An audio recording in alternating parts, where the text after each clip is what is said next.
ইতিমধ্যে আমরা যে চিত্রটা আবারও দেখতে পাচ্ছি, ডিএ মামলার কিছু দিনের মধ্যে একটা টাইম লিমিট বেঁধে দেওয়া হয়েছিল বকেয়া 25% যে কিস্তি, সেই কিস্তি মেটানোর জন্য। সেটা আবার 31শে ডিসেম্বর পর্যন্ত বাড়তি সময় চেয়ে সুপ্রিম কোর্টে আবেদন করলো রাজ্য। কিভাবে দেখছেন বিষয়টি? দেখুন, এবারে বিষয়টা যে জায়গায় গিয়ে পৌঁছিয়েছে, প্রথম দেখুন, আপনি যদি সুপ্রিম কোর্টের রায়টা দেখেন, দেখবেন যে 25% দিয়ে দেওয়ার অবিলম্বে দেওয়ার অর্ডার দিয়েছে, সেটা কিন্তু 5ই ফেব্রুয়ারি যে রায় হয়েছে এই রায় নয়। সেটা দিয়েছেন, অত্যন্ত স্পষ্টভাবে বলেছেন যে 2025 সালের 16ই মে যে রায় হয়েছিল interim order, honourable justice Sanjay Karol এবং অনারেবল জাস্টিস সন্দীপ মেহতার বেঞ্চ দিয়েছিল, সেই 25% দিয়ে অবিলম্বে ইমিডিয়েটলি দেওয়ার কথা বলেছিলেন। এবং তারপরে 6ই মার্চ সুপ্রিম কোর্ট যে কমিটি করে দিয়েছেন মাননীয় অবসরপ্রাপ্ত বিচারপতি ইন্দু মালহোত্রার নেতৃত্বে, তারা in consultation with state authorities তারা জানাবেন যে বাকি 75%-এর কতগুলো কিস্তি কবে কবে দেয়া হবে, এবং আর যে প্রথম কিস্তি সেটা 31শে মার্চের মধ্যে দিয়ে দিতে হবে। 14ই এপ্রিল রাজ্যকে কমপ্লায়েন্স রিপোর্ট সুপ্রিম কোর্টে দিয়ে জানাতে হবে যে রাজ্য মানে কতটা কার্যকর করেছে। এবং এই সমস্ত ডিএ অর্থাৎ 100% বকেয়া ডিএ এপ্রিল 2008 থেকে ডিসেম্বর 2019 পর্যন্ত, সেটা কিন্তু একদম সুনির্দিষ্টভাবে 15ই মের মধ্যে দিয়ে দিতে হবে। এখন দেখুন, বিষয়টা কিন্তু আর কর্মচারী সংগঠনের কাছে নেই। যদি বলবেন কেন, ইন্টারিম অর্ডার যখন 16ই মে 2025 সুপ্রিম কোর্ট দিয়েছিলেন, সেই সময়ে রাজ্য সরকার বলেছিলেন যে আমাদের 6 মাস সময় দিন, এবং বলেছিলেন যে এই টাকাটা আমরা সুপ্রিম কোর্টে জমা রাখবো, কারণ মামলার অন্তিম রায়ে যদি রাজ্য সরকার যেতেন তখন কর্মচারী এবং পেনশনারদের থেকে এই টাকা ফিরিয়ে নেওয়াটা কঠিন হবে। এখন এটা হচ্ছে একটা রাজ্য সরকার তার কর্মচারী এবং তার পেনশনারদের উপর এইটুকু ভরসা রাখতে পারছেন না যে তারা যদি সুপ্রিম কোর্টের রায়ের প্রেক্ষিতে টাকা ফেরত দিতে হয় তারা সেই টাকা ফেরত দেবেন না। এই চূড়ান্ত অমর্যাদা রাজ্য সরকার কিন্তু সুপ্রিম কোর্টে নিজেরা লিখিতভাবে করেছেন। এবার তখন তারা বলেছিলেন 6 মাস সময় লাগবে, এবং যেহেতু বলেছিলেন যে 25% ডিএর এটা আমরা সুপ্রিম কোর্টে জমা রাখবো, তার মানে এই 25% টাকা তাদের কাছে ছিল বলেই তো তারা সুপ্রিম কোর্টে জমা রাখবেন, না থাকলে জমা রাখবেন কোথা থেকে?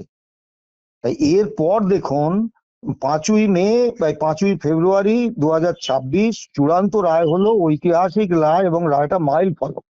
এই রায়ে আপনি দেখবেন যে সুপ্রিম কোর্ট কিন্তু রাজ্য সরকারের উপর আস্থা বা ভরসা রাখেননি। তারা বুঝেছেন যে রাজ্য সরকার সুপ্রিম রায় দিলেও সেই রায় মানতে গড়িমসি করতে পারেন। সে কারণে তারা নিজেরা একটা কমিটি করে দিয়েছেন, যে কমিটি এই পুরো পেমেন্ট সিস্টেমটার উপর নজরদারি করবে এবং in consultation with state authorities তারা পুরো বিষয়টা মিটিয়ে দেবে। এখন মাননীয়া একবার বললেন যে এটা সাবজুডিস। এখন শুনেছি উনি শিক্ষিত, উনি অনেক লেখাপড়া জানেন, ইস্ট জর্জিয়া ইউনিভার্সিটি থেকে ডক্টরেট ডিগ্রি করেছেন, তা উনি কি সাধারণ ইংরেজি পড়তে পারেন না বা এইটুকু বিষয় জানেন না? উনি নাকি আবার লয়ার, যে মামলা চূড়ান্ত রায় হয়ে গেছে সেটা সাবজুডিস হয় না। তারপরে বললেন আমাদের রাজ্য সরকারের কোনো প্রতিনিধি রাখেনি ওই কমিটিতে, হ্যাঁ সেটা আমাদের দেখতে হবে, আমাদের কেন কেউ থাকবে না? উনি হয়তো রায়টা ইংরেজি মানে করতে পারেননি, ইংরেজিতে হয়তো একটু দুর্বল ছিলেন। রায়ে স্পষ্টভাবে বলা আছে যে in consultation with state authorities, ওই সুপ্রিম কোর্টের তৈরি করা কমিটি তারা এই সিদ্ধান্তটা নেবে বা এই কার্যক্রম করবে। কাজেই আলাদা করে রাজ্য সরকারের কোনো প্রতিনিধিদের রাখার কোনো প্রশ্ন নেই। এবার হচ্ছে ওনারা আবার একটা পিটিশন দাখিল করেছেন দেখুন কোন সময়, ঠিক 6 তারিখে, যেদিন এই কমিটির মানে রিপোর্ট দেওয়ার কথা এবং বিষয়টা চূড়ান্ত হয়ে যাওয়ার কথা। এর আগে যদি আপনি গত 10 বছরের ইতিহাস দেখেন, আজকে 11 বছরে মামলা চলছে, প্রতি ক্ষেত্রে কিন্তু যখনই হাইকোর্ট বা স্যাট 3 মাস সময় দিয়েছে, একেবারে 3 মাসের শেষ দিনে গিয়ে ওনারা একটা করে পিটিশন দাখিল করেছেন। অর্থাৎ সময় নেওয়া, দীর্ঘসূত্রতা আইনের ফাঁক বলে এই কুকর্মটি ওনারা করে গেছেন। এবারে আপনি আসুন, ওনারা আবার অ্যাপ্লিকেশন করেছেন যে এখন অর্থের অভাব, তা সেই জন্য ডিসেম্বর পর্যন্ত সময় নেন। তার মানে রাজ্য সরকার কিন্তু স্পষ্টভাবে স্বীকার করে নিচ্ছেন এই রায়টা তারা মেনে নিয়েছেন। এবারে আসুন অর্থ সংকটের কথা। গত 2011-12 থেকে 2021-22 অর্থবর্ষ পর্যন্ত রাজ্য কর্মীদের বেতন ভাতা এবং পেনশন খাতে রাজ্য সরকার বাজেটে যে বরাদ্দ রেখেছিলেন, তার মধ্যে 25,262 কোটি টাকা রাজ্য সরকার খরচ করেননি। সেটা রাজকোষে এখনো খরচ না হওয়া অবস্থায় পড়ে আছে। কেন্দ্রীয় অর্থ কমিশন এই খাতে যে 9,000 কোটি টাকা দিয়েছিল, সেই টাকাটা রাজ্য সরকার খরচ করেননি রাজ্য কর্মীদের বেতন ভাতা বা পেনশন দিতে। সেই টাকাটাও রাজকোষে পড়ে আছে। তা এখন এই দুটো মিলে হচ্ছে 34,262 কোটি টাকা। তাহলে রাজকোষে 34,262 কোটি টাকা আছে। রাজ্য সরকার হাইকোর্টে বলেছিলেন যে এই রায় কার্যকর করতে 23,000 কোটি টাকা খরচ হবে। এখন দিল্লি তো 1500 কিলোমিটার দূরে। তা সুপ্রিম কোর্টে যখন মামলা গেল, তখন রাজ্য সরকার বললেন যে তাদের এই মামলার রায় কার্যকর করতে 41,770 কোটি টাকা লাগবে। অর্থাৎ এই 1500 কিলোমিটার যেতে 23,000 কোটি টাকার খরচটা 41,770 কোটি টাকা হয়ে গেল।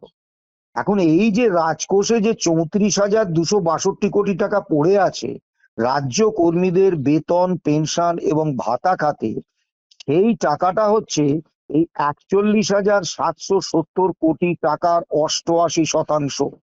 তার মানে সুপ্রিম কোর্টের রায় কার্যকর করতে গেলে যে টাকা লাগবে বলে রাজ্য সরকার সুপ্রিম কোর্টে জানিয়েছেন, তার 88% টাকা রাজকোষে রাজ্য কর্মীদের বেতন পেনশন এবং ভাতা খাতে পড়ে রয়েছে। অর্থাৎ তার জন্য নতুন করে কোনো অর্থ সংস্থানের প্রয়োজন হবে না। স্যাট, হাইকোর্ট এবং সুপ্রিম কোর্ট অত্যন্ত সুনির্দিষ্টভাবে জানিয়ে দিয়েছেন যে অর্থ সংকট এই কারণ দেখিয়ে রাজ্য সরকার কর্মচারীদের অধিকারকে আটকে রাখতে পারেন না, কর্মচারীদের প্রাপ্যকে দেব না এ কথা বলতে পারেন না। কাজেই আমাদের এই অর্থনৈতিক বিষয়ে বলার জায়গা নেই। সুপ্রিম কোর্ট, হাইকোর্ট, স্যাট স্পষ্ট করে দিয়েছে। তবুও দায়িত্বশীল সংগঠন হিসেবে আমরা বলছি যে 88% টাকা রাজকোষে আছে, সেই টাকাটা দিতে রাজ্য সরকারের 1 নয়া পয়সা সংগ্রহ করতে হবে না। বাকি যে 12% টাকা রাজ্য সরকার আমাদের বলুন, আমরা তাদের দেখিয়ে দেব কোন জায়গা থেকে এই 12% টাকা আসবে। এখন স্যার, যে সমস্যা হচ্ছে কি প্রসঙ্গটা জানেন? উঠে আসছে এর মাঝখান দিয়ে, যে রাজ্য সরকার যে আবেদন করেছে সেখানে যে বিষয়টা রয়েছে যে ভোটের জন্য বিপুল খরচ আছে, এই দৃষ্টিভঙ্গিতে দেখানো হয়েছে। আপনাকে তো আমি আগেই বললাম, ভোটের খরচ বাদ দিয়ে 34,262 কোটি টাকা রাজকোষে পড়ে আছে। সেটা রাজ্য কর্মীদের বেতন ভাতা এবং পেনশনের টাকা। এই টাকাটা তো রাজ্য সরকার ভোটের কাজে খরচ করতে পারবেন না। আইন তাদের সে অনুমোদন দেয় না, সংবিধান তাদের সে অনুমোদন দেয় না। কাজেই ভোটের খরচ করলেও এই 34,262 কোটি টাকা রাজ্য কর্মীদের দিতে রাজ্য সরকারের কোনো রকম সমস্যা নেই। দ্বিতীয় যে 12% টাকার কথা, আমরা দায়িত্ব নিয়ে confederation of state government employees এর পক্ষ থেকে বলছি, রাজ্য সরকার আমাদের ডাকুন, আমরা ওই 12% টাকা কোথায় আছে আমরা দেখিয়ে দেব। এবং সব থেকে মজার কথা দেখুন, এই সরকার এনজিও গুলোকে 1,17,290 টাকার অনুদান দিয়েছেন।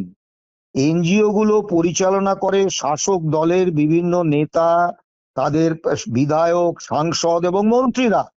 সব থেকে মজার বিষয় হচ্ছে, এনজিও তে সরকার যে অনুদান দেয়, সেই অনুদানের কোনো সিএজি অডিট হয় না, সেই অনুদানের রাজ্য সরকার কোনো অডিট করতে পারেন না, সেই অনুদানের কোনো সোশ্যাল অডিট হয় না। শুধু তাই নয়, রাজ্য সরকার আইনগতভাবে কোনো এনজিওর কাছে এই প্রশ্ন করতে পারেন না, তুমি আমার এই সরকারি অনুদানটা কোন খাতে খরচ করেছো? জুয়া খেলে খরচ করেছো, না মদ খেয়ে খরচ করেছো, না বেলেল্লাপনা করে খরচ করেছো, না জনস্বার্থে খরচ করেছো? এই অধিকারটা রাজ্য সরকারের নেই।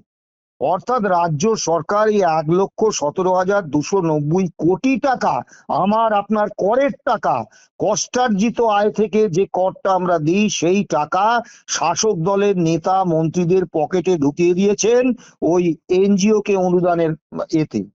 এবার সামাজিক খাতে বরাদ্দ, ওই ফিরহাদ হাকিম আছেন, ববি হাকিম, যিনি ওই স্যান্ডো গেঞ্জি পরে ওই ঘুষ নিচ্ছিলেন, যার নাম হয়ে গেছে স্যান্ডো ববি, তিনি বলছেন যে সামাজিক খাতের গরিব মানুষদের তো আমাদের দিতেই হবে। মিথ্যে বলছেন, আমরা গরিব মানুষদের দেয়ার বিরুদ্ধে নই। কেন গরিব মানুষরা পাবে না? সামাজিক খাতে বরাদ্দ হয় সারা ভারতবর্ষে সমস্ত রাজ্য এবং কেন্দ্র সরকারের ক্ষেত্রে। আপনি খোঁজ নিন, আপনারা সাংবাদিক, আপনারা খোঁজ নিতে পারবেন। সামাজিক খাতে বরাদ্দ হয় একেবারে গরিব, প্রান্তিক, নিম্নবিত্ত মানুষদের, যারা অর্থনৈতিকভাবে ভয়ঙ্কর রকমের দুর্বল, তাদের কিছু সরকারি অনুদান, কিছু অর্থ সাহায্য, কিছু প্রকল্প, কিছু সুবিধা, এগুলো দিয়ে তাদেরকে সমাজের যে মূল অর্থনৈতিক স্রোত, এই স্রোতে ফিরিয়ে আনার জন্য। এবং তার জন্য একটা মূল বিষয় হচ্ছে বিপিএল তালিকা, অর্থাৎ দারিদ্র সীমার নিচে কারা আছেন তাদের তালিকা। পশ্চিম বাংলায় এই সরকার 2011 থেকে আজকে 2026 কোনো বিপিএল তালিকা করেননি। অর্থাৎ পশ্চিম বাংলায় কত গরিব মানুষ এটা কেউ জানে না। কেন্দ্রীয় সরকার তাদের এজেন্সির মাধ্যমে যে করেছেন, সুপ্রিম কোর্টে সংরক্ষণ মামলায় যে হিসেব দিয়েছেন, তাতে বলেছেন যে পশ্চিম বাংলায় 21.07% মানুষ একেবারে বিপিএল গরিব মানুষ। আমি যদি ধরেও নিই যে তার সংখ্যাটা 30% বা 40%, আমি যদি ধরেও নিই, তাহলে এই সামাজিক খাতে বরাদ্দ যে লক্ষ লক্ষ কোটি টাকা, এটা দেয়া হবে ওই 40% গরিব প্রান্তিক মানুষদের। কিন্তু রাজ্য সরকার যেটা করেছেন, এই অনুদান সকলকে দিচ্ছেন। আপনি বলুন, লক্ষ্মীর ভান্ডারের যে 1,500 টাকা এখন হয়েছে, সেটা কেন একজন ধনী, সচ্ছল, সমৃদ্ধ সরকারি চাকুরে, ডাব্লিউবিসিএস অফিসার, তাদের স্ত্রীদের, তাদের কন্যাদের, তাদের বাড়ির মেয়েদের দেয়া হবে? কেন স্বাস্থ্য সাথীর যে 5 লক্ষ টাকার বীমা, সেটা কেন টাটা, বিড়লা, সিঙ্গানিয়া, গোয়েঙ্কা সচ্ছল পরিবারকে দেয়া হবে? আবার দেখুন, এই সামাজিক প্রকল্পে যে দুর্নীতি হচ্ছে, সবুজ সাথী বলে একটা প্রকল্প হয়েছে, সমস্ত সকলকে সাইকেল দেওয়া হয়। আপনি বলুন তো, পশ্চিম বাংলায় বেশ কিছু সরকারি বেসরকারি সাইকেল কোম্পানি রয়েছে, যেগুলো বরাতের অভাবে রুগ্ন হয়ে বন্ধ হয়ে গেছে। তার হাজার হাজার শ্রমিক কর্মচারী তারা বেকার, তারা কর্মসংস্থানহীন, তারা এখন রাস্তায় আক্ষরিক অর্থে ভিক্ষে করছেন।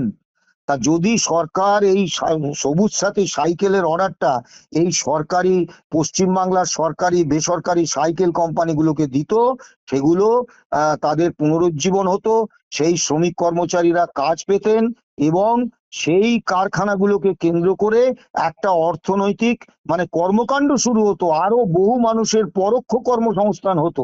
রাজ্য সরকার তা করেননি। পশ্চিমবাংলার বাইরের বেসরকারি একটা সাইকেল সংস্থা থেকে এই বিপুল পরিমাণ সাইকেল কিনছেন। আপনি কি মনে করেন এখানে কোনো কমিশন, কোনো কাটমানির ব্যাপার নেই? কাজেই সামাজিক খাতে, এবং আরেকটা জিনিস আপনি খুব গভীরভাবে লক্ষ্য করুন, একটা গরিব প্রান্তিক মানুষ, তাকে যখন 1,500 টাকা তাদের মহিলাদের একটা অনুদান দেওয়া হয়, সেটা তার কাছে আশীর্বাদ।